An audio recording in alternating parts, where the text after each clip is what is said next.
Alright. What the fuck is going on? We're not in the blue one today, we're in the red one. Hasn't been started in a bunch of months.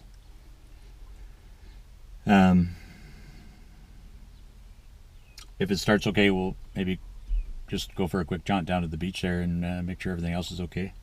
Don't remember how much gas is in the tank or anything like that. It's been enough time.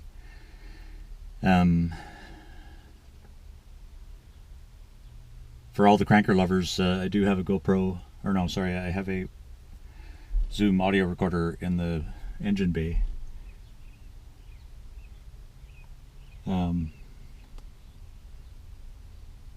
And I've got one of the batteries that I've been charging and killing over in the blue one there. It showed 12.7, so that's damn good. You know, we'll kill it pretty quick, but I'm hoping this will start before that happens. The one thing we need to know about this is that the exhaust collector, or where the exhaust pipe meets the manifold, has a hole in it. So it's going to be stupid noisy when we finally do hear it go. I miss this poor beast. I really need to. I moved the insurance over to Mom's car because that was more practical in the short term. But the problem is the longer I leave this here, the more it just kind of sinks into the ground. So if I want to drive it at all, I should probably get that back in order.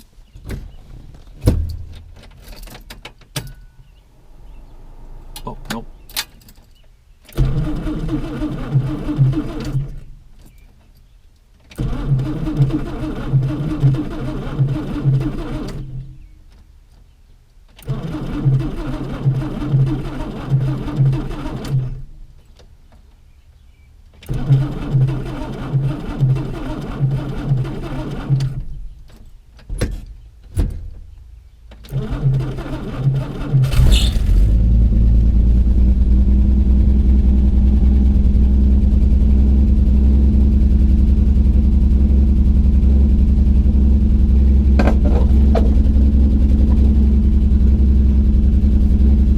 I'd say I wasn't worried, but it has been long enough that I'm sure the gas wasn't right there at the ready. So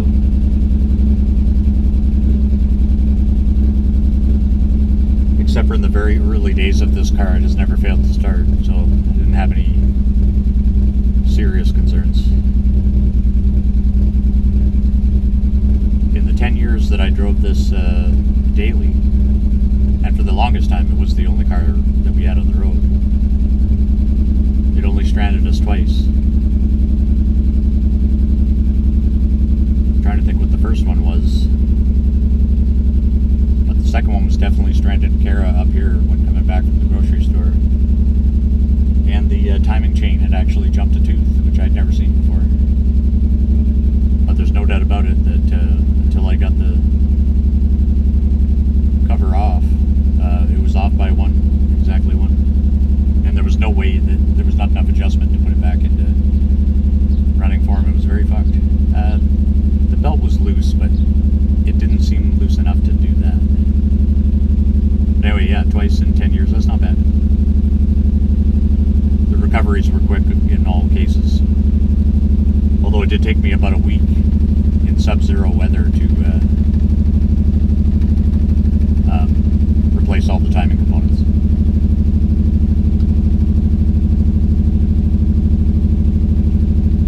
I'm gonna let this warm up and I'll be right back.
It's good to be back in the old girl.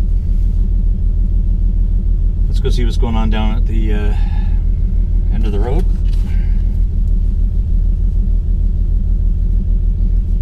Probably don't need these.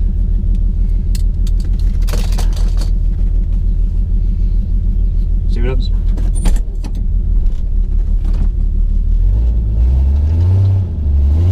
I'm gonna check the tires once I get out, just in case. Up at Mom's.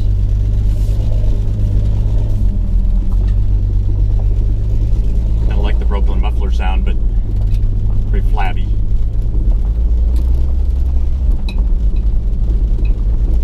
Yeah, I'm just gonna pull over here for a second. I want to make sure none of the tires are flat.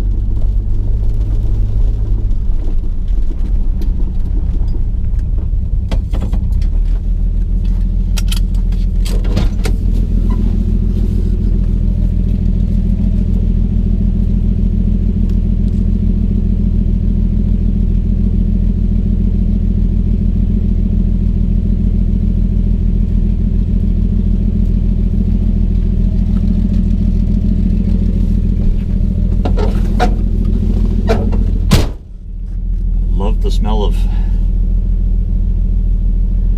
what would you call it, poorly consumed petrochemicals. Probably the biggest problem this car has, well, there's a couple of them now. The headlights have gone intermittent, and it doesn't seem to be a vibrational thing, but they're just like randomly turning on and off. I don't drive at night anyway, but that is something that should be looked at. I fixed the horn. The muffler thing I mentioned to you, that's the newest issue. But the longest term problem is cylinder number 3 has low compression, and as a result there's a pretty serious amount of blow-by. 3 might not be the only one with a bit of blow-by, but 3 is definitely the one that's shown signs. So yeah. Interestingly, even over long hauls, it hasn't really been, it's not a burner of oil. That's the biggest oil leak there. So it hasn't really affected the usage all that much, which is pretty interesting. But yeah, especially at higher RPMs and when letting off quite a bit of smoke. It's been that way for a couple of years. Couple meaning like 5. I think I've said it a million times on this channel, but one of the reasons for buying the blue 74 was to take its engine, which has a lot less miles than this thing, and put it in here. Which, as far as engine swaps go, would be pretty easy. But I don't have the big equipment like the hoists and the, you know, I've got the garage here now, but you can't put the cars in side by side. Well, it doesn't matter really, but anyway, for me alone, it's a big job. I've seen it done, and I've participated in larger engine swaps, but and by people who, you know, have done enough of them that it doesn't bother them one bit, but it's still kind of an unknown thing for me. It would be the simplest version to do. Fuck, I think even the Merc has a little bit more plumbing than this thing does.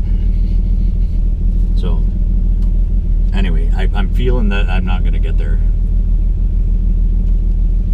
which means I drive the car on this engine until, you know, until the decision is made for me.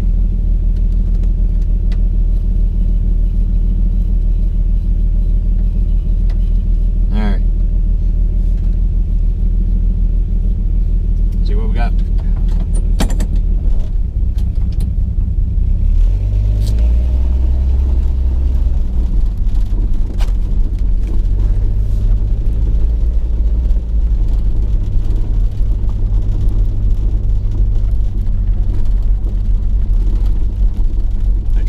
That tailpipe connection, but it's right at the flange. There's no way to get wrap around it, or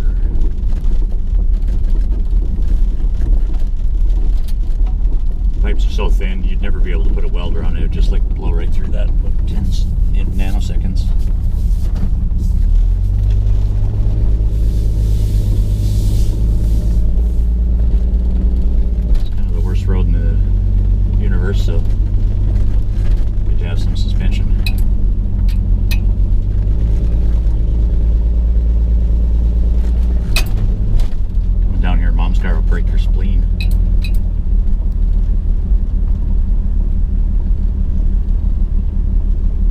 I brought the, well, all the cars I brought up and down here, whenever they're unplated. The Merc in particular, you just can't pass somebody on here. You have to pull over. Doesn't matter what size car is coming up the other way.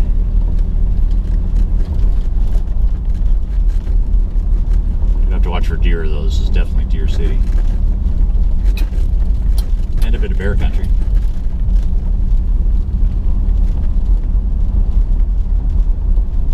Listen to how quiet it is when I'm not on it. This thing's a beauty. I forgot how much fun it was to drive. I gotta get some plates back on this. It's bullshit. The problem is if I get rid of all the classic cars, that'll be it for classic cars, you know what I mean? It can be a little bit difficult to get back into something like that beyond, you know, middle age.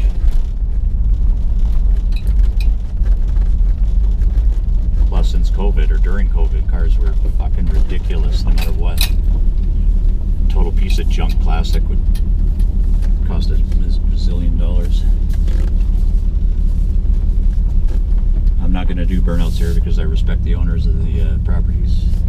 There's nice flowers though. I have done burnouts before down here, but that was when I was done.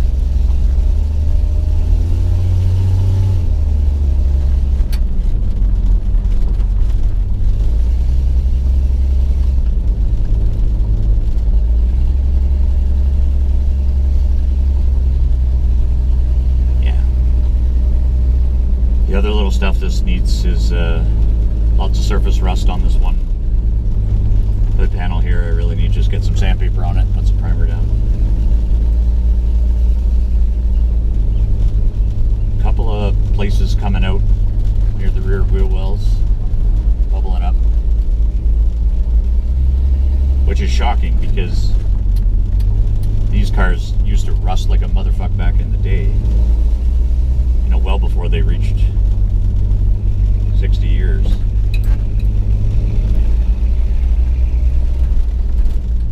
Years.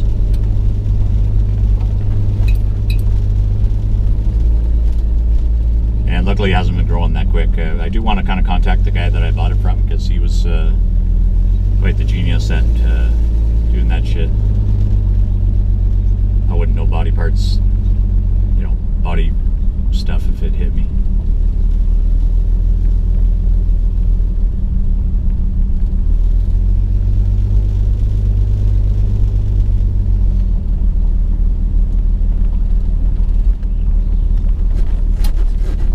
Take it down to the church there and blow out some cobwebs.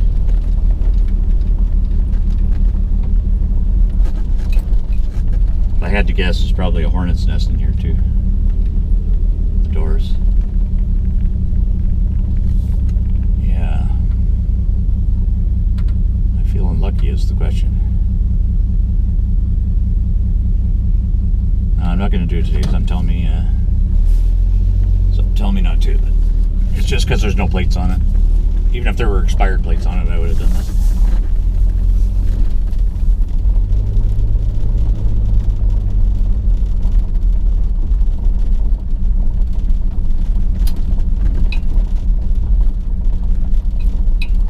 Let's just leave it up here. It's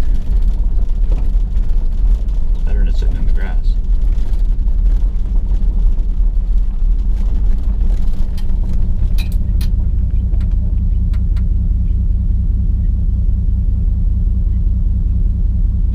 Do that. Go off-road a little bit here.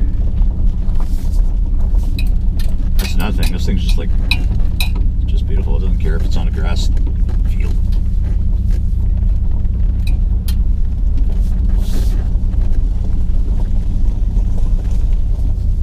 The only thing I worry about is all my Amazon delivery guys often use this as a backup spot. I don't want them to forget something's here.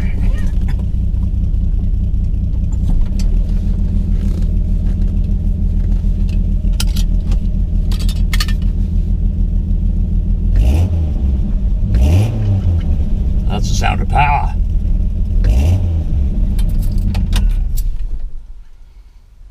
dig it. No drama.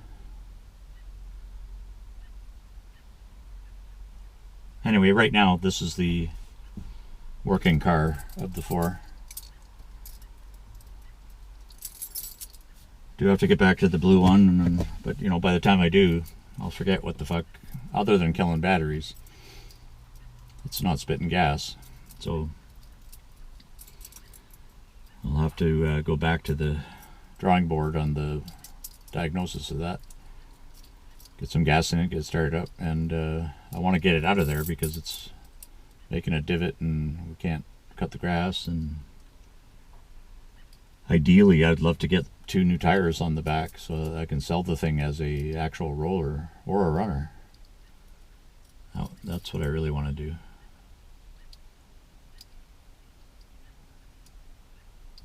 Anyway, thanks for coming along, and yeah, it was super fun to be out in this girl. I miss her a lot, and like I say, she's kind of the last of the cars that I have are, you know, functional enough to be dailies. As usual, take care, stay dirty, have fun, and don't take shit from anyone. Talk to you soon. Bye.